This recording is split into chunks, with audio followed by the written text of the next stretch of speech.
Jim just said this is a tough act to follow. What class me, brother? Wow. So, I just want to thank you guys for having me today. I want to tell you a story about a young man. As a child, he only had one real goal in life, and that goal was to make his father proud. He didn't have a lot from the time that he had grown up to that point, but he did have that one goal because his father meant so much to him. Every day he would sit out on the front porch and he would wait for his father to come home. He just couldn't wait for that car to come into the driveway. When his dad would finally get home, the excitement would fill in his eyes, and he just knew that he was so happy that his dad was finally home again. As his dad would walk up to the porch, the boy would say, "Dad, can we play catch today?" Or, "Dad, will you come play with me outside, please?"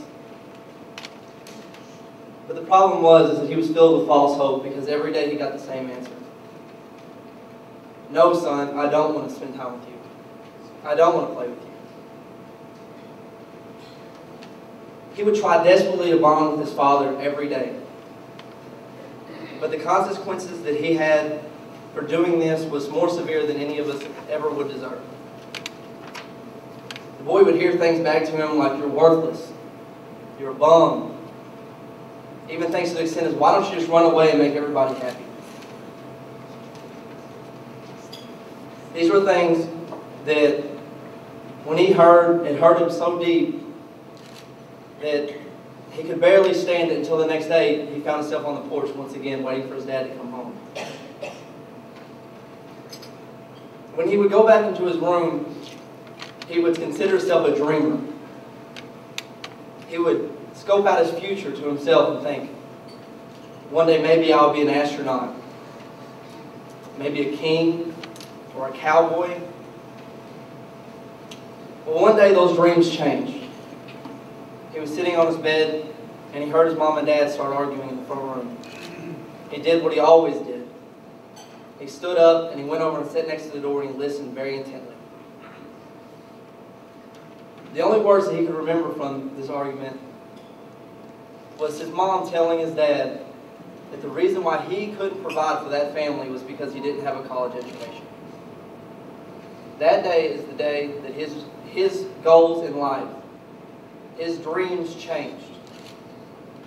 He then wanted a college education so he could make his father proud.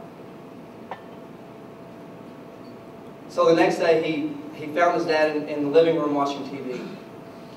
And he walked over to him and he sat down next to him and he looked up and he said, "Dad, I know what I want to do with my life." He said, "I want to go to college." A very weird dream for an 8-year-old, I know.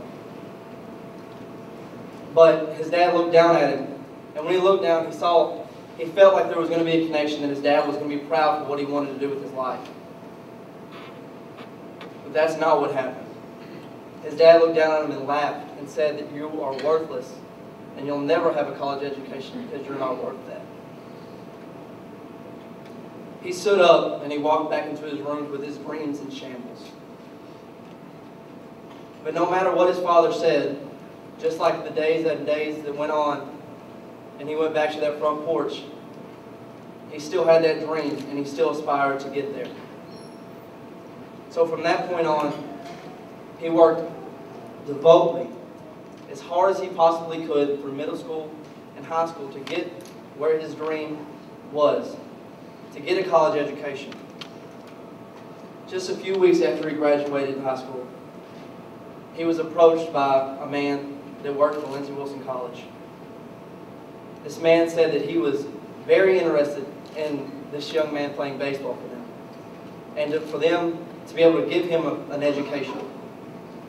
This man didn't know this boy's story, but he was offering him his dream. Not too many days later, he committed to LWC. It wasn't a hard decision because you can't really turn a dream down as soon as it's offered. But once I got here, I came here as an immature man.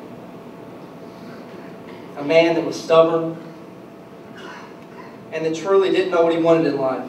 He was lost and confused. I am lost and confused at this point. I can remember several times I had already given up. And I had said that I'm just not worth it. My dad is right. I don't need to be here. The college education wasn't for me. But because of the wonderful people that are here, it seemed like every time that I would say that to myself, I'd have someone there to pick me up. These people convinced me that I should be more involved on campus, that I shouldn't be scared to go in and get my hands dirty. So the next year I decided that I was going to apply to be a resident assistant.